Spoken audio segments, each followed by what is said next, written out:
Alléluia, Alléluia.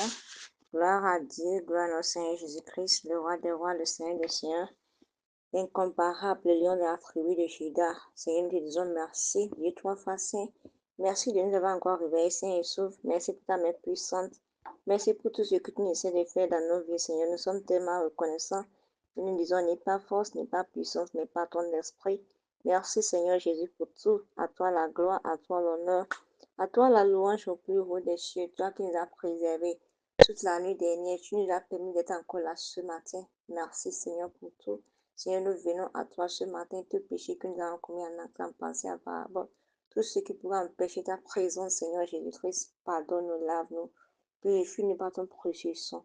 Ô Saint-Esprit de Dieu, Esprit de Dieu vivant, Esprit consolateur, viens régner, viens prendre le contrôle de toutes choses. Au nom puissant de notre Seigneur Jésus-Christ, nous avons adoré le Seigneur.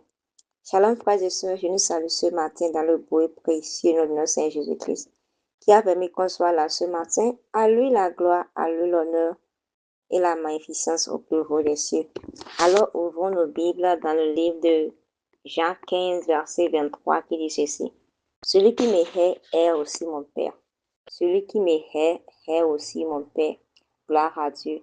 Et on rappelle de la dévotion passée et Christ a dit quoi à toutes ces personnes qui nous font la guerre, à toutes ces personnes qui se lèvent contre nous, que déjà qu'ils ont entendu la parole de Dieu, la parole venant de lui, il n'y a plus un moyen de s'échapper, ils vont payer pour ce qu'ils ont fait. Ils vont payer pour leur péché parce que la parole a été annoncée, mais ils ont rejeté cette parole. Et pour cela, ils seront condamnés pour cela. Pour ceux qui ont raté, je vous en prie, allez réécouter. Et je sais une chose, que cette parole va vous bénir abondamment au nom puissant de Jésus-Christ. Alors, poursuivons notre dévotion ce matin dans Jean 15, 23, qui dit ceci, que celui qui hait le Seigneur hait aussi son Père. Gloire à Dieu, quelle déclaration. Et dans ce verset, nous voyons que notre Seigneur Jésus-Christ, il fait une déclaration très profonde. Gloire à Dieu. Et ce n'est pas n'importe quelle déclaration. Cette déclaration, ça montre l'unité entre le Père et le Fils. Cela voudra dire que le Père et le Fils sont tellement unis. Ce que tu fais à l'un, tu dois savoir une chose. Lorsque tu rejettes l'un, tu rejettes l'autre. Gloire à Dieu. Ces deux personnes sont tellement unies. Donc, tu dois savoir, même lorsqu'on retenez même à la Trinité, lorsqu'on prend la Trinité, lorsqu'on prend Dieu le Père, Dieu le Fils, Dieu le Saint-Esprit, ces trois personnes sont unies. Donc, tu ne peux même pas dissocier, tu ne peux pas dissocier l'un de l'autre parce que tu ne peux pas séparer une personne de sa parole, ni une personne de son esprit. C'est pas possible. Donc, toutes ces trois personnes sont liées. Ce que tu fais à l'un, tu le fais à l'autre. Gloire à Dieu. Et lorsque tu rejettes Jésus, automatiquement, tu rejettes celui qui l'a envoyé et qui l'a envoyé le Père. Gloire à Dieu. Donc, pour ceux qui se disent que non, et Dieu n'a pas de fils, c'est Dieu que moi je prie, et Dieu n'a pas engendré une personne, bien Dieu n'a pas été engendré. Tout cela, tout cela. Ce n'est que de mensonges. Gloire à Dieu. Tu dois savoir une chose. C'est une même personne qui travaille dans différents, et comment dirais-je, dans différents départements, si je peux le dire ainsi. Mais c'est la même personne. Parce que notre Seigneur Jésus-Christ, c'est qui? C'est la parole de Dieu. La parole de Dieu. Donc Dieu et sa parole, son esprit. Ces trois personnes sont les mêmes. Et pour ceux qui sont en train de la dissocier, pour ceux qui disent que c'est Dieu le Père, que tout cela, ils ne font que mentir. Gloire à Dieu. Tu ne peux pas dire que tu connais le Fils, tu connais le Père sans connaître le Fils, c'est pas possible. Parce que c'est à travers le Fils que tu peux aller au Père. Il dit que nul ne peut aller au Père sans passer par lui. Gloire à Dieu. Alors, mon frère, ma soeur, il y a même pas, tu ne peux même pas t'échapper. Il n'y a pas moyen de t'échapper. Tu ne peux pas aller au Père sans passer par le Fils. Tu ne peux pas. Il n'y a pas de corruption à faire. Non, il n'y a pas de demi-mesure. C'est pas le Fils ou rien. Gloire à Dieu. Et notre Seigneur Jésus-Christ est la révélation parfaite du caractère, de l'amour et de la vérité de Dieu. Gloire à Dieu. Il est venu nous montrer qui est réellement le Père. Il est venu nous, c'est grâce à lui que nous avons accès au Père. C'est grâce à lui que nous avons connu le Père à travers son caractère, à travers son amour. Dieu est amour. Et il l'a révélé parfaitement. Il nous a révélé ça parfaitement.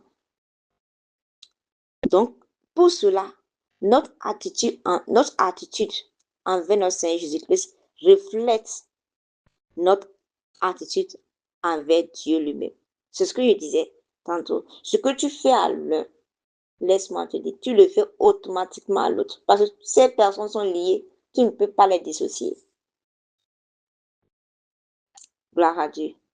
Et cela nous ramène à dire que quand on parle du christianisme, le christianisme, ce n'est pas une religion. Ce n'est pas une tradition.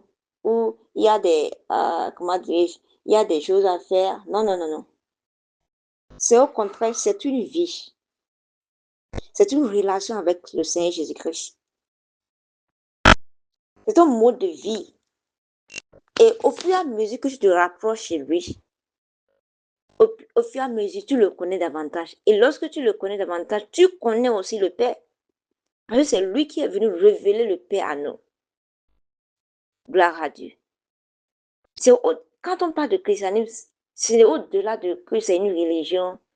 Je vais là parce que je veux quelque chose. Et puis, quand je finis de recevoir ça, je pars. Non, c'est une relation. Et quand on parle d'une relation se maintient chaque jour. Tu ne peux pas dire que tu es en relation avec une personne et puis tu l'appelles une fois par an. Ça, ce n'est plus une relation. Non, ce n'est plus une relation. Ça devient une tradition. Où je vais là-bas parce que j'ai besoin d'une solution. Et quand je finis, c'est fini. Ça fait encore le jour que j'aurai encore besoin de la personne. Ça, ce n'est pas une relation. Quand on parle d'une relation, ça s'entretient. C'est comme une arbre, comment dirais-je, une graine. Voilà, une graine que tu plantes. Quand tu plantes cette graine, tu l'entretiens, tu l'arroses, tu mets des engrais. Et lorsque tu vas voir les herbes, tu vas faire quoi? Tu vas sacler les alentours. C'est la même chose, ça s'entretient, c'est une relation. Ce n'est pas une religion, ce n'est pas une tradition. Gloire à Dieu. Et par lui, par Christ, nous apprenons à connaître le Père. Nous faisons l'expérience de son amour et nous recevons le don de la vie éternelle. Par qui? Par Christ. C'est par Christ que nous avons reçu le don de la vie éternelle. C'est par lui que nous apprenons à connaître le Père. Gloire à Dieu. Il est le chemin, il est le seul chemin vers le Père. Et sans lui, nous ne pouvons pas pleinement comprendre le plan du salut de Dieu. La Bible déclare qu'il n'existe aucun nom sur cette terre par lequel on soit sauvé. C'est que nul ne va au Père sans passer par lui. Il dit, je suis le chemin, la vie et la vérité. Il n'y a aucune religion sur cette terre. Quand tu regardes toutes les religions qui se nomment dans cette terre, ils ont leur livre qui suivent. Mais aucune de ces religions n'a mentionné que lui, il est la clé pour aller au Père. Aucun. Gloire à Dieu. Et cela voudrait nous amener à faire quoi? À prendre notre relation avec le Seigneur très sérieux. Parce que, à part lui, il n'y a plus personne. Et même pour comprendre le plan du salut de l'humanité, sans connaître Jésus, tu ne peux pas comprendre cela. Sans connaître la parole de Dieu, tu ne peux pas connaître cela. Gloire à Dieu. Ce qu'il est venu faire, ce n'est pas quelque chose de petit. Il est venu nous apporter le ministère de la réconciliation. Cette relation qui avait été brisée au début, au commencement. Au commencement, on a vu que l'homme avait une relation avec Dieu. L'homme pouvait parler à Dieu directement. Dieu descendait dans le jardin, il parlait avec le premier Adam. Mais lorsqu'il a chuté, cette relation a été brisée. Et lorsque notre Seigneur Jésus-Christ est venu, il est venu faire quoi? Il est venu restaurer cette relation. Et maintenant, nous avons accès au Père. Et il a dit que tout ce que nous allons demander au Père, en son nom, Dieu va nous le donner. Gloire à Dieu. Quel privilège. Mais on doit savoir une chose, que ce privilège que nous avons, ça vient avec des responsabilités. Gloire à Dieu.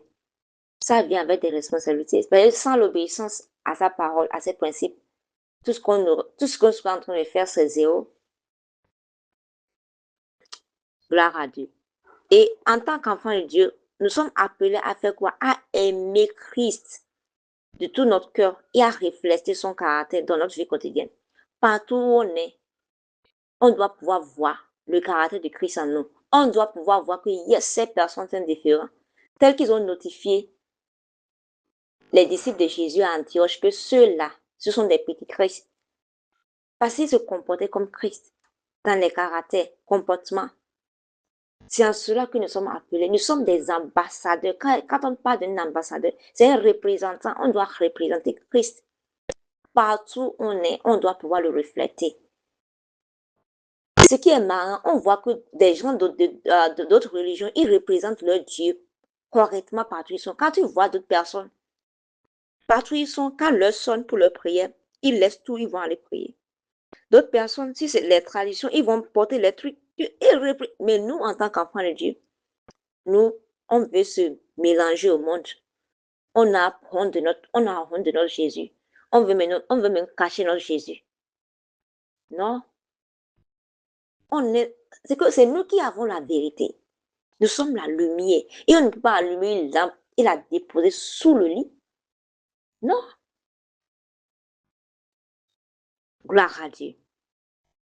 Parce que lorsque les gens voient cet amour en nous, lorsqu'ils nous voient manifester l'amour de Dieu, la grâce, sa vérité, ça les entrevoit le cœur du Père. Ça leur montre que non, le Père, c'est un bon Père. Même si moi, j'ai pas eu un bon Père, même si j'ai été maltraité par mon père, à travers la vie de ses frères et de cette sœur, non, je peux voir l'amour du Père manifesté dans sa vie. Et par là, cette personne peut se rapprocher de nous et demander la voix. Gloire à Dieu. En tant qu'enfant de Dieu, tel que je l'ai dit, connaître Jésus, c'est un privilège. Vivre dans sa parole, c'est un privilège. Mais tu dois savoir une chose, ça vient avec de grandes responsabilités. Parce que le monde a les regards fixés sur nous. Il veut voir que si ce qu'on dit de notre bouche, si on pratique cela. Alors ce matin, le Seigneur t'appelle, il m'appelle, il nous appelle à faire un examen de soi, un auto-examen de soi. À examiner notre relation avec Jésus.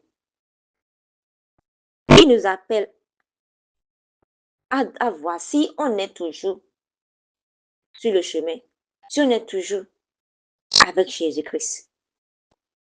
Gloire à Dieu. Est-ce que on se rapproche de lui par la prière, l'adoration et sa parole? Ou bien, à chaque jour, on ne fait que s'éloigner de lui à travers nos manières de faire, à travers les amis que nous avons, à travers tous nos malices, à travers toutes ces choses qu'on fait. On doit se poser cette question. Et tu dois savoir une chose. Plus tu connais Jésus, plus tu connais aussi le Père et tu vas faire l'expérience de la richesse de sa présence. Alors ce matin, peu importe ce par quoi tu es passé, peu importe comment cette relation a été brisée, peu importe ce que tu as entendu, viens faire la paix avec le Seigneur Jésus-Christ. Il t'attend. Il est en train de frapper à la porte de ton cœur. Ouvre-lui et il viendra dîner, lui et son Père. Père Céleste, te disons merci. Merci pour ta parole qui est oui et amen. Merci de t'être révélé à travers ton Fils, Seigneur. Aide-nous à le connaître plus profondément et à marcher en communion étroite avec lui chaque jour. Que notre vie reflète son amour, sa vérité et sa grâce. Attire-nous plus près de toi, Seigneur, et affermis notre foi alors que nous sommes en Christ. Seigneur, nous remettons cette journée en tes mains. Bénis cette journée pour nous. Sanctifie-la. Que tout ce que l'Union a programmé pour cette journée soit nul et sans effet. Que tout ce que tu as prévu pour nous en ce jour, que nous puissions posséder toutes ces choses au nom puissant de Jésus-Christ. Bénis tous nos efforts. Bénis l'œuvre de nos mains, Seigneur. Remplis-nous de ta présence, remplis-nous de ton amour et aide-nous à dépendre de toi et à marcher dans ta volonté. Ainsi soit-il, au nom puissant de notre Seigneur Jésus-Christ, nous avons prié. Amen. Excellente journée à chacun de nous tous et shalom.